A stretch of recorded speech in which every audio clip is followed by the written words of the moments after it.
नमस्कार प्रिय दर्शकों, आपका हार्दिक स्वागत है हमारे चैनल दिव्या ज्ञान कहानियाँ में। आज हम आपके लिए एक बेहद भावनात्मक और प्रेरणादायक कहानी लेकर आए हैं। एक तोते ने बताई बूढ़ी माँ की प्रेरणादायक कहानी। यह कहानी आपको रिश्तों की सच्ची अहमियत, जीवन के अनमोल सबक और परिवार के महत्व को गहराई से महसूस कराएगी। तो चलिए इस मार्मिक यात्रा की शुरुआत करते हैं। प्रिय दर्शकों, गाँव के एक छोर पर एक छोटी सी झोपड़ी थी जो बाकी गांव के घरों से अलग-थलग और शांत माहौल में बसी हुई थी। यह झोपड़ी कच्ची दीवारों और घास-फूस की छत से बनी थी, लेकिन इसके भीतर का माहौल एक अलग ही कहानी कहता था। झोपड़ी में रहने वाली सावित्री, जो अब 75 साल की हो चुकी थी, अपनी सादगी और सहनशीलता की मिसाल थी। सावित्री की झुर्रियों भरी त्वचा, सफेद बाल और कांपते हुए हाथ उसकी उम्र का पता देते थे, लेकिन उसकी आंखों में अब भी जीवन के अनुभवों की एक चमक थी। सावित्री का जीवन संघर्षों से भरा हुआ था। छोटी उम्र में ही उसने अपने माता-पिता को खो दिया था। शादी के बाद उसका जीवन कुछ समय तक खुशहाल रहा, लेकिन एक हादसे ने उसके पति को उससे छीन लिया। अपने बच्चों को पालने पोसने की जिम्मेदारी उसके कंधों पर आ गई। समय बीता, बच्चे बड़े हुए और अपने अपने जीवन में व्यस्त हो गए। अब सावित्री अकेली रह गई थी, लेकिन उसने कभी हार नहीं मानी। अपनी मेहनत और ईमानदारी से उसने अपना जीवन जीने का तरीका ढूंढ लिया। पूरे गांव में लोग उसकी ईमानदारी की मिसाल देते थे और उसे आदर की दृष्टि से देखते थे। सावित्री की दिनचर्या अब बेहद सरल और एक जैसी हो चुकी थी। वह रोज सुबह सूरज की पहली किरण के साथ उठती। उसका आंगन छोटा और साफ सुथरा था, जहां तुलसी का एक छोटा पौधा उसकी आस्था का केंद्र था। वह हर सुबह तुलसी को पानी देती, उस पर दीपक जलाती और भगवान का स्मरण करती। इसके बाद वह अपने छोटे से खेत की ओर जाती, जो उसकी झोपड़ी के पास ही था। हालांकि खेत बहुत बड़ा नहीं था, लेकिन उसमें उगाई गई सब्जियां सावित्री की मेहनत और लगन का प्रतीक थीं। वह खेत में काम तो करती थी, पर बढ़ती उम्र के कारण अब ज्यादा मेहनत करना उसके लिए संभव नहीं था। इसके बावजूद वह अपनी छोटी सी खेती को संभालने की पूरी कोशिश करती थी। उसकी जिंदगी में अगर कोई सच्चा साथी था, तो वह था उसका तोता मणि। मणि उसकी जिंदगी का अभिन्न हिस्सा बन चुका था। 10 साल पहले जब मणि घायल अवस्था में झोपड़ी के पास मिला था, तो सावित्री ने उसे गोद में उठा लिया था। उसकी चोटों को साफ करके, उसे खाने पीने की चीजें देकर और अपनी ममता से उसका ख्याल रखकर सावित्री ने उसे फिर से जीवन दिया था। तब से मणि उसका सच्चा साथी बन गया। मणि न केवल बोलने में माहिर था, बल्कि उसकी बातों में ऐसी समझदारी झलकती थी जिसे सुनकर कभी-कभी सावित्री खुद हैरान हो जाती थी। जब भी सावित्री अकेला महसूस करती, मणि उसकी उदासी को दूर कर देता। वह सावित्री के साथ बातें करता, उसकी बातों पर प्रतिक्रिया देता और कभी-कभी तो मजाक भी करता। सावित्री और मणि के बीच का यह रिश्ता बेहद खास था। सावित्री मणि को अपने बच्चे की तरह मानती थी और मणि भी उसके प्रति अपनी वफादारी और प्रेम को हर पल जाहिर करता था। उनकी आपसी समझ और स्नेह ने उस झोपड़ी को भले ही साधारण बना रखा हो, लेकिन उसमें बसे रिश्ते को असाधारण बना दिया था। इन दिनों सावित्री के दिल में एक अजीब सी बेचैनी और उदासी ने घर कर लिया था। वह दिन भर सोचती रहती और यह सोचते सोचते कभी-कभी उसकी आंखें नम हो जाती। अपनी झोपड़ी के एक कोने में बैठी वह खुद से सवाल करती, अब मेरा जीवन किस काम का है? मेरी उम्र ढल चुकी है। न तो मेरे पास ताकत बची है, न कोई परिवार जो मेरा सहारा बने। शायद भगवान मुझे भूल गए हैं। यह विचार उसके मन में बार बार आता और वह खुद को और भी अकेला महसूस करती। एक दिन सावित्री अपनी झोपड़ी के बाहर नीम के घने पेड़ के नीचे बैठी थी। हल्की ठंडी हवा चल रही थी, लेकिन सावित्री का दिल बेचैन था। उसकी आंखों से आंसू बह रहे थे और वे आंसू उसकी झुर्रियों से होते हुए धीरे धीरे जमीन पर गिर रहे थे। पास में मणि, उसका प्यारा तोता, अपनी डाल पर बैठा उसे निहार रहा था। मणि बहुत समझदार था और सावित्री के हर भाव को भांप लेता था।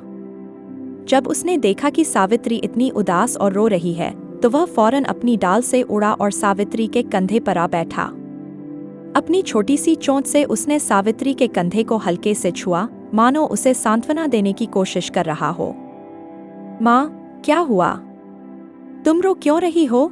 मणि ने नरम और चिंतित स्वर में पूछा। उसकी आवाज में मासूमियत के साथ गहरी संवेदनशीलता झलक रही थी। सावित्री ने एक गहरी सांस ली और उसकी थकी हुई आंखों ने मणि की ओर देखा। उसकी आवाज धीमी और टूटी हुई थी। मणि, उसने कहा, अब मेरी उम्र हो गई है। मेरी ताकत खत्म हो चुकी है। मैं कुछ भी नहीं कर पाती। लगता है जैसे मेरा जीवन व्यर्थ हो गया है। मैं किसी के काम की नहीं रही। कोई मुझे याद भी नहीं करता। शायद अब भगवान भी मुझे भूल चुके हैं। यह कहते हुए उसकी आवाज और भारी हो गई और एक और आंसू उसकी आंखों से बह निकला। मणि ने उसकी बात ध्यान से सुनी। उसने अपनी छोटी सी गर्दन हिलाई और सावित्री की गोद में बैठ गया। उसने अपनी चोंच से उसके हाथ को हल्के से छुआ, मानो उसे दिलासा देना चाहता हो। फिर उसने अपने छोटे लेकिन गंभीर स्वर में कहा, माँ, ऐसा मत सोचो। हर किसी का जीवन महत्वपूर्ण होता है। तुम्हारा जीवन व्यर्थ नहीं है। तुम्हारी मेहनत, तुम्हारा प्यार और तुम्हारी ईमानदारी ने न जाने कितने लोगों को प्रेरित किया है। सावित्री ने थोड़ा हैरान होकर मणि की ओर देखा। उसकी आंखों में एक हल्की चमक उभरी। मणि ने अपनी बात जारी रखते हुए कहा, माँ, तुमने मुझे बचाया, मुझे नया जीवन दिया। क्या यह कम है? अगर तुम न होती तो मैं शायद आज जिंदा भी न होता। तुमसे ही तो मैंने सीखा है कि चाहे कितनी भी मुश्किलें क्यों न आएं, हमें हार नहीं माननी चाहिए। तुम्हारे बिना मेरा जीवन अधूरा है। तुम्हारा हर दिन मेरे लिए अनमोल है। सावित्री की आंखों में थोड़ी नमी तो अब भी थी, लेकिन उनमें एक नई भावना, एक नई समझ जाग उठी थी। मणि ने माहौल को हल्का करने के लिए कहा, माँ, सुनो, मैं तुम्हें एक कहानी सुनाता हूँ। यह कहानी तुम्हारे जैसे एक मजबूत इंसान की है जो कभी हार नहीं मानता था। सावित्री ने पहली बार उस दिन हल्के से मुस्कुराने की कोशिश की। उसने मणि को अपनी गोद में सहलाते हुए कहा, ठीक है मणि, मुझे तुम्हारी कहानी सुनने का इंतजार रहेगा। तुम हमेशा मेरी हिम्मत बनते हो।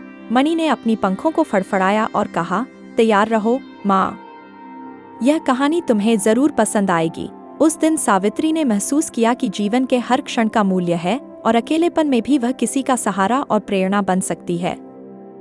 बूढ़े बरगद का प्रेरणादायक किस्सा। मणि ने सावित्री को दिलासा देने के लिए कहानी शुरू की। उसकी आवाज में गंभीरता और अपनापन था। बहुत समय पहले की बात है, मणि ने कहा, एक घना जंगल था जो हरियाली और जीवन से भरा हुआ था। उस जंगल के बीचों बीच एक विशाल बरगद का पेड़ खड़ा था। यह बरगद का पेड़ बहुत पुराना था। सैकड़ों साल से वह जंगल का हिस्सा था।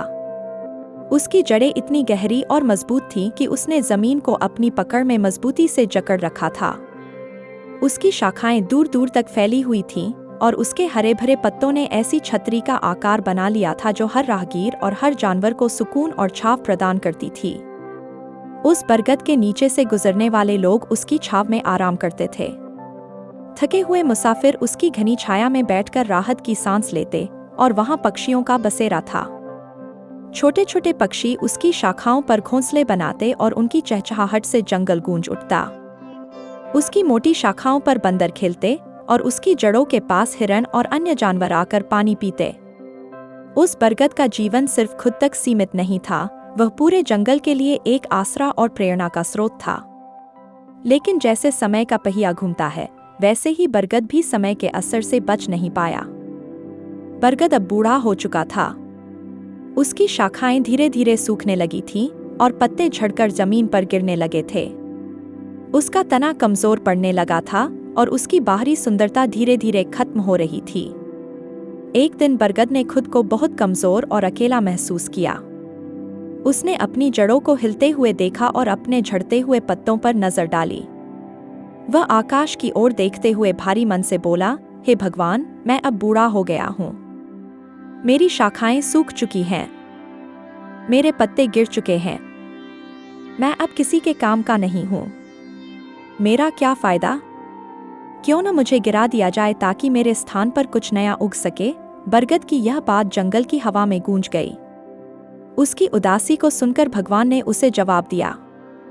भगवान ने बड़ी ही शांत और करुणा भरी आवाज में कहा, तुम्हें ऐसा क्यों लगता है कि तुम्हारा जीवन व्यर्थ हो गया है? तुम्हारे सूखते पत्ते जमीन पर गिरकर मिट्टी में मिल जाते हैं और उसे उपजाऊ बनाते हैं। तुम्हारी छाव भले ही अब कम हो गई हो, लेकिन अब भी राहगीरों और जानवरों को राहत देती है। तुम्हारी जड़ें अब भी मिट्टी को थामे रखती हैं, ताकि तेज बारिश इसे बहाकर न ले जाए। तुम्हारी शाखाओं पर पक्षी अब भी घोंसले बनाते हैं और अपनी नई पीढ़ी को पालते हैं। तुम्हारा जीवन अभी भी दूसरों के लिए प्रेरणा है। तुम्हारे खड़े रहने से यह जंगल और इसके जीव सुरक्षित महसूस करते हैं। तुम्हारा अस्तित्व इस जंगल के लिए अमूल्य है। भगवान की यह बात सुनकर बूढ़ा बरगद थोड़ी देर चुप रहा। उसने चारों ओर नजर दौड़ाई। उसने देखा कि उसकी जड़ों के पास छोटे छोटे पौधे उग रहे थे, जो उसकी छाव में पल रहे थे।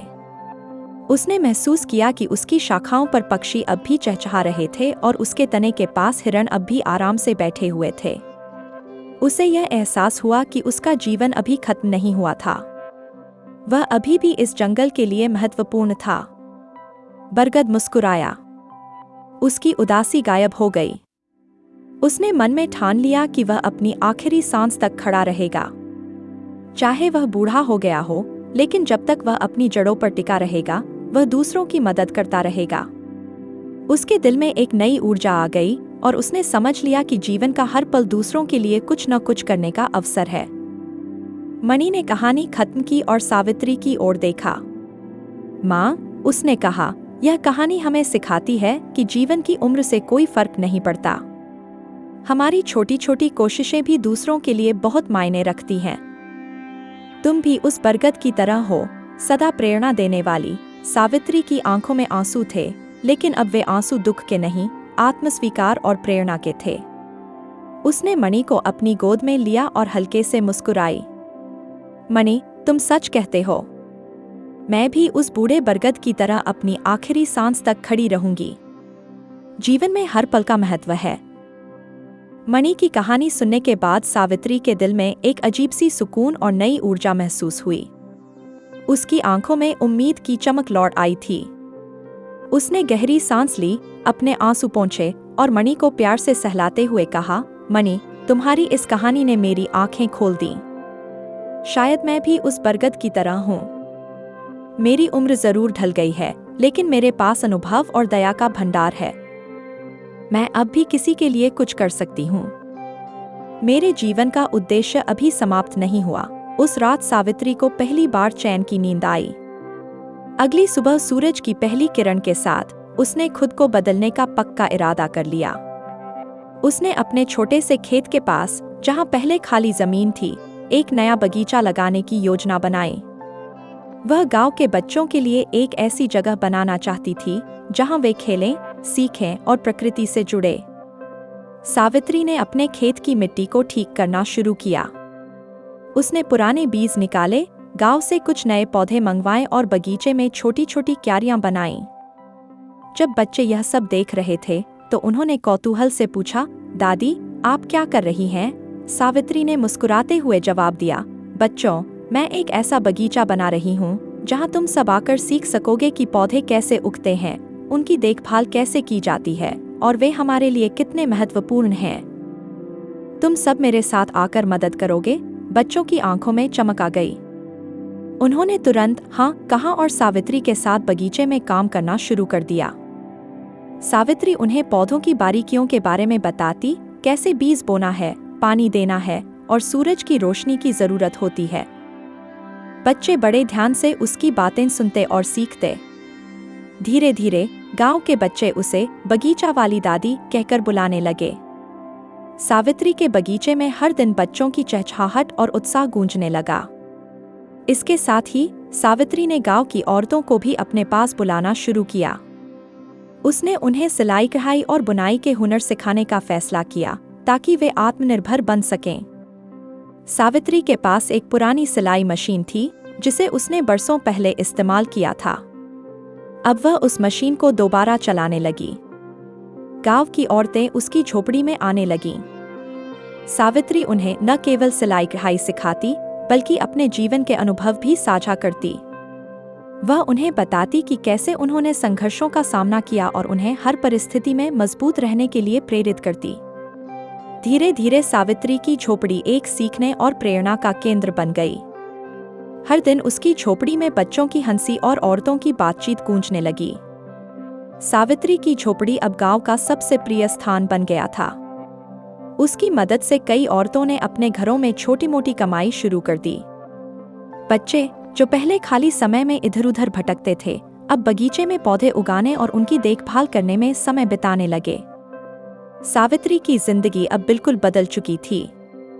वह अब अकेली नहीं थी। उसकी झोपड़ी अब खुशियों और रौनक से भर गई थी। हर दिन उसके पास कोई न कोई आता, उसकी सलाह लेता और उसे धन्यवाद देता। सावित्री का दिल गर्व और संतोष से भर जाता। वह अब हर पल को एक नए उद्देश्य के साथ जीने लगी थी। मणि, जो शुरू से ही अपनी मां के इस बदलाव का हिस्सा था, अब उसे देखकर बेहद खुश था। वह अक्सर झोपड़ी की छत पर बैठकर यह सब देखता और सोचता, मैंने अपनी मां को उनकी ताकत दिखा दी। उन्होंने यह समझ लिया कि उनकी उम्र और परिस्थितियां उनकी महत्वता को कम नहीं कर सकती। अब वह फिर से खुश हैं और पूरे गांव के लिए एक प्रेरणा बन गई हैं। मणि ने सावित्री के पास आकर उसकी गोद में बैठते हुए कहा, माँ, तुमने साबित कर दिया कि जो दूसरों की मदद करता है, उसका जीवन हमेशा महत्वपूर्ण होता है। अब तुम्हारा जीवन न केवल तुम्हारे लिए, बल्कि पूरे गांव के लिए एक मिसाल बन गया है। सावित्री ने मणि को प्यार से सहलाते हुए कहा, मणि, यह सब तुम्हारी वजह से हुआ है। अगर तुम मुझे वह कहानी न सुनाते, तो शायद मैं यह बदलाव कभी न कर पाती। तुमने मेरी खोई हुई ताकत और आत्मविश्वास लौटा दिया। उस दिन सावित्री और मणि के बीच का रिश्ता और गहरा हो गया। वह झोपड़ी, जो कभी अकेलेपन की गवाह थी, अब जिंदगी और खुशियों का केंद्र बन गई थी। सीख, यह कहानी हमें सिखाती है कि उम्र कभी भी हमारी उपयोगिता को नहीं कम कर सकती। हमारे अनुभव और हमारा ज्ञान ही हमारी असली ताकत है। जीवन को उद्देश्यपूर्ण बनाना हमारे अपने हाथ में है। प्रिय दर्शकों, अगर इस कहानी ने आपके दिल को छुआ और आपको प्रेरित किया, तो इसे लाइक करें, अपने दोस्तों और परिवार के साथ शेयर करें और हमारे चैनल को सब्सक्राइब करना न भूलें। हम जल्द ही आपके लिए एक और भावनात्मक और प्रेरणादायक कहानी लेकर आएंगे। हमारी हर कहानी का उद्देश्य आपको जीवन के गहरे अर्थ और रिश्तों की सच्ची अहमियत को महसूस कराना है। हमारी इस खूबसूरत यात्रा का हिस्सा बनने के लिए आपका तहे दिल से धन्यवाद।